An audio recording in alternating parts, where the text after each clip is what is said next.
1960 में सिंधु जल समझौते को लेकर आज 65 साल बाद पूरे देश में चर्चा और बहस हो रही है। लेकिन आपको यह पता होना चाहिए कि जब यह संधि हुई थी तो इस पर उस समय भी तीखी प्रतिक्रियाएं सामने आई थी। तत्कालीन प्रधानमंत्री नेहरू को इस एक तरफा संधि करने के लिए तीखी आलोचना का सामना करना पड़ा था और इस संधि के बाद 30 नवंबर 1960 को विपक्ष की मांग पर लोकसभा में जबरदस्त बहस हुई थी। इस बहस के दौरान विपक्ष के नेताओं ने प्रधानमंत्री नेहरू से तीखे सवाल किए थे और इन्हीं सवाल उठाने वालों में से एक थे भारतीय जनसंघ के युवा सांसद अटल बिहारी वाजपेयी, जो खुद बाद में जाकर इस देश के प्रधानमंत्री बने। अटल बिहारी वाजपेयी ने संसद में नेहरू पर यह आरोप लगाया था कि सिंधु जल समझौते पर जब भारत और पाकिस्तान के प्रतिनिधियों के बीच बातचीत चल रही थी तो भारत के जल विशेषज्ञ प्रतिनिधियों ने इस एक तरफा संधि का विरोध किया था, लेकिन पीएम नेहरू ने इसमें दखल दिया और भारतीय प्रतिनिधिमंडल को पाकिस्तान की मांगों के सामने झुकना पड़ा।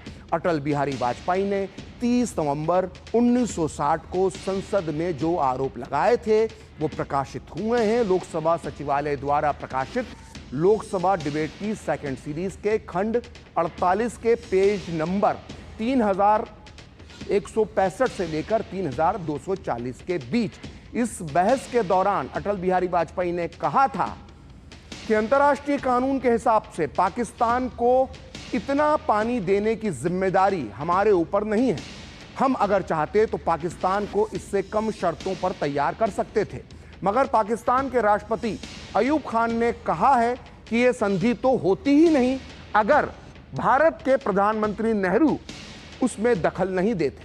मैं ये जानता हूं कि ऐसा कौन सा गतिरोध था जो दोनों देशों के अफसरों के बीच में था और हमारे प्रधानमंत्री नेहरू ने उसमें हस्तक्षेप किया और यह समझौता हो गया।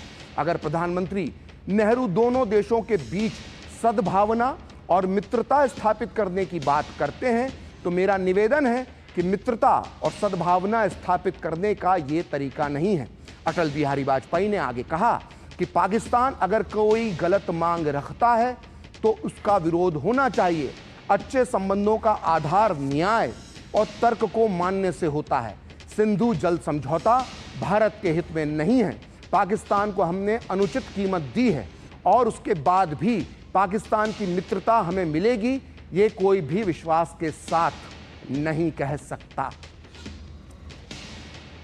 तो 1965 मतलब 65 साल पहले अटल बिहारी वाजपेयी ने लोकसभा में जो कहा था वो हमेशा सच साबित हुआ। पाकिस्तान को अपने हिस्से का पानी लुटाने के बाद भी भारत को पाकिस्तान की दोस्ती तो दूर सिर्फ और सिर्फ खूनी धोखा मिला है। खैर, वापस चलते हैं 30 नवंबर 1960 के दिन।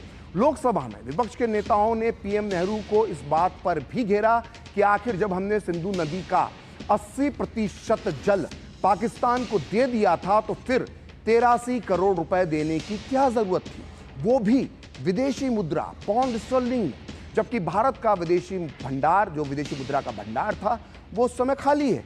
इस सवाल पर हमारे स्वप्नदृष्टा और विश्व शांति के पैरोकार प्रधानमंत्री नेहरू की दलील थी कि हमने ये 83 करोड़ रुपए देकर शांति खरीदी है।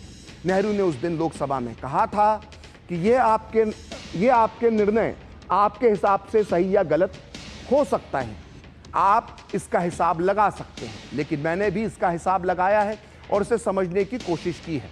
मेरे सहकर्मियों ने पाकिस्तान से कई बार बात की और हमें लगा कि इन परिस्थितियों में यह 83 करोड़ रुपए देना एक सही भुगतान है। यह समझौता हमने खरीदा है। अगर आप चाहें तो यह कह सकते हैं कि हमने शांति खरीदी है और यह दोनों देशों के लिए अच्छा है। तो सुना आपने हमारे भविष्य दृष्टा और विश्व शांति के पक्षधर पहले प्रधानमंत्री नेहरू जी ने क्या कहा था। उन्होंने कहा था कि सिंधु जल समझौता करके हमने पाकिस्तान से शांति खरीदी। काश नेहरू ये भविष्य देख पाते कि जिस 83 करोड़ रुपए और सिंधु नदी का 80% पानी देकर वो पाकिस्तान से कथित शांति खरीद रहे हैं, उस पाकिस्तान ने अगले 65 साल में हमें कितने खूनी घाव दिए।